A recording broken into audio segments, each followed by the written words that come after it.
Taniqli xonanda G'iyos Boytoyev haqida turli mish-mish xabarlar tarqaldi. Narvonga chiqqan odamning tushishi ham bor. G'iyos Boytoyev nimadan norozi?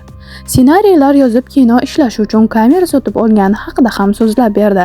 O'zbekiston xalq artisti G'iyos Boytoyev Mening yurtim telekanalida bergan intervyusiga ko'ra, bo'lib o'tgan suhbat davomida xonanda xalq artisti unvoniga munosib ko'rilgani quvonchi, yoshligida kino suratga olish uchun kamera sotib olgani hamda har bir san'atkorning o'z mashhurlik davri bo'lishi haqida gapirdi. Unvon olganimizdan xursandmiz. O'zbekiston xalq artisti unvonini olganimdan xursandman. Kichik mehnatlarimizga mana shunday katta unvon bilan taqdirlandik.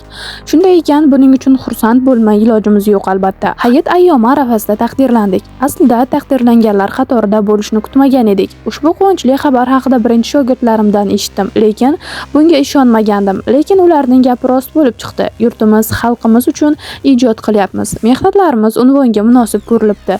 Bunda ustozlarimiz, do'stlarimiz, shogirdlarimiz va oila a'zolarimizning xizmatlari katta. Shu kunlarga yetkazgani uchun Allohga shukr aytaman, deydi xonanda. Kino olaman deb kamera sotib olganman. Bir tug'ishgan opam bor. Ismlari Mastura. Shu opam nuqul qo'shiqlarim uchun she'rlar topib yuradi. Juda ko'p kitob o'qiydi. Yoshlikda film ssenariysini yozganlarimda opamga ko'rsatdim. Oxirini unday tugatma, tragediya bilan tugatish kerak deb maslahat berardi. Ko'proq shu opam bilan ijod borasida maslahatlashardim. Bir safar hattoki kino olaman deb xom xayolga berilib kamera ham sotib olganman. Oradan ancha vaqt o'tdi. Tuya hammomni orzu qilib deganday bir paytlar mana shunday xayollar ham o'tgan boshimizda. Har bir ishni o'z professionali qilgani yaxshi. Biz ham xonandalik qilib o'z yo'limizdan yurganimiz. Kinoni ham o'z rejissyori, ssenaristi va aktyorlar bilan ishlagani yaxshi.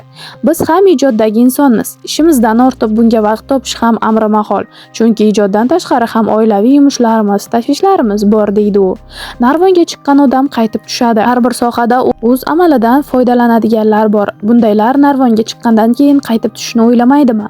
Har bir narsaning o'z vaqti bor. Biz ham qachondir mashhur bo'lganmiz. Xalq o'zi ko'tarib, o'zi tushirib qo'yadi ham, deydi G'iyos Boytoyev intervyuning oxirida. Bizda hozircha shu. Kanalimizga obuna bo'ling va like bosishni unutmang.